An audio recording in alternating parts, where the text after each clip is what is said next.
Welcome back to my channel. Today we're going to see how to use two Facebook Messenger accounts on your phone. So you go to settings and then you look for advanced features, this one, and then you scroll down until you see dual messenger. Tap on that.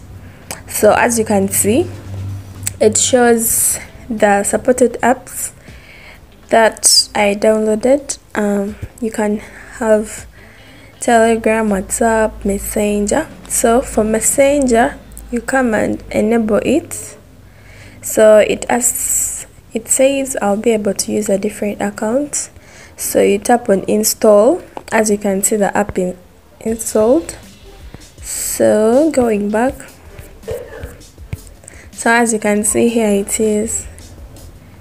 So that's how you can get a second app for Messenger and use two different accounts on the same phone. Thank you so much for watching. Don't forget to like, comment and subscribe for more amazing videos.